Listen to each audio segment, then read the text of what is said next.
आज मु आपण मानक सहित शेयर करी एकदम फुला फुला आलू मसाला पूरी रो रेसिपी। नॉर्मल रेगुलर पूरी ठारू एहार टेस्ट बिल्कुल डिफरेंट एवं बहुत स्वादिया होई थाए। आपण ही पूरी को ब्रेकफास्ट लंच डिनर केते बेले भी बनेकी खाई परिबे किंबा घरे केई कुणिया आसीबार थिले आपण एही आलू मसाला पूरी को ट्राई करि परिबे। आलू मसाला पूरी बनेया पई मु एठारे गोटे बासन रे गोटे गिना सुजी नेइछि। मोटा दाना वाला सुजी किंबा पतला जे कोनोसी सुजी आपण नेई परिबे। सेम सही गिना रे गोटे गिना नॉर्मल रूम टेम्परेचर रो पानी नेइछि। सुजी रे अल्प अल्प पानी ऐड करी मिक्स करिबा। एकाथरे पूरा पानी सुजी रे पकेइबानी नहले एहा अधिका पानिया होई जाय पारे। गोटे गिना सुजी पाई गोटे गिना पानी नहीं थिली एतिकी पानी एक्स्ट्रा बळी जाईछि माना गोटे गिना सुजी पाई एथिरे गोटे गिना रु टिके अल्प पानी लागिला। एबे हमें यहाँ को कवर करी गोटे साइड रे रखिबा जहा फल रे सुजी भल भाबे फुली जिवो। नेक्स्ट एबे मु एठारे गोटे गिना सुजी पई एभली गोटे बड़ो साइज रो सिजा आलू नेइछि। आलू को हमें एभली भाबे कद्दुकस करि नबा। मने रखिबे आलू को भल भाबे ठंडा करिकी कद्दुकस करिवे। आलू को मु 3 घंटा पूर्वरु बॉईल करि देइथिली। आलू भल भाबे ठंडा होई जाईछि। एबे हमें एथिरे आधा छोटो चामच जुआनी ऐड करिबा। आधा छोटो चामच जीरा पकेइबा। आधा छोटो चामच चिली फ्लेक्स पकेइछि। गोटे छोटो चामच लूण ऐड करिछि। अल्प किछि कटा धनिया पत्र भी पकेइछि। एबे मु एथिरे गोटे चामच तेल पकेइछि। आपण एथिरे कंचा लंका को चुना चुना काटिकी भी ऐड करि परिबे किंबा गोलमरीच गुंड भी ऐड करि परिबे। एबे हमें एथिरे जेउ सुजी एवं पानी को मिक्स करिकी रखिथिले ताकू एही आलू रे ऐड करिबा। एबे हमें एही सब को भलो भाबरे गोळेई मिक्स करिबा।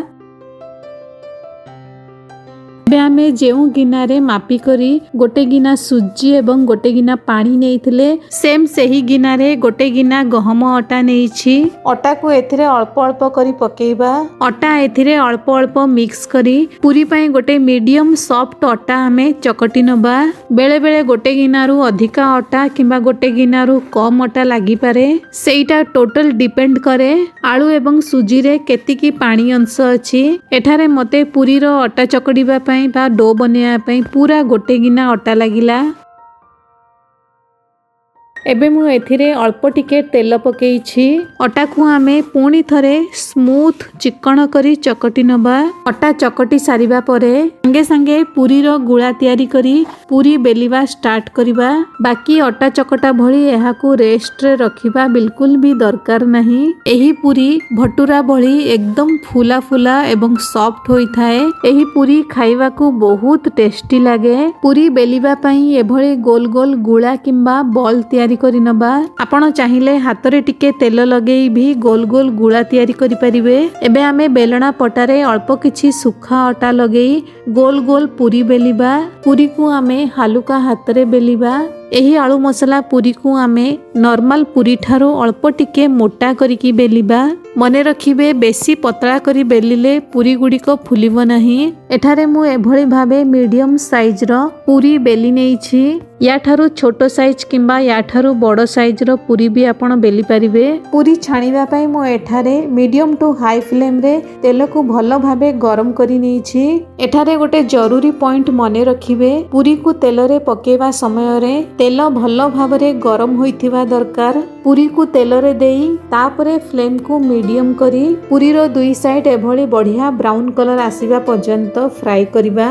एठारे आपण देखि पारुथुबे पूरी रो कलर केते बढ़िया आसीछि एवं पूरी एकदम भटूरा भली फुलिछि भी। तेबे एभली फुला फुला एवं सॉफ्ट पूरी पई पूरी को नॉर्मल पूरी ठारू टिके मोटा करिकी ही बेलिबे एवं पूरी को तेल रे पकेवा समय रे तेल भलो भाबे गरम होइथिबा दरकार। पानी सारिबा परे पूरी को हमें प्लेट रे टिश्यू पेपर रखी ता ऊपर पूरी रखिबा। एही पूरी को आपण बिना आचार एवं बिना दही बिना चटनी बिना तरकारी खाली पूरी को भी आपण खाई परिबे कारण एही पूरी बहुत जबरदस्त टेस्टी होई थाए। मु एठारे पूरी सहित शाही पनीर एवं ता सहित पाचिला आंब सर्व करिछि। एठारे मु आपण को गोटे पूरी भांगी की देखौछि। आपण देखि जानि पारुथुबे पूरी केते बढ़िया नरम सॉफ्ट होईछि। आजिरो एही आलू मसला पूरी आपनकु केमिति लागिला निश्चित भाबे कमेंट करी जणैबे।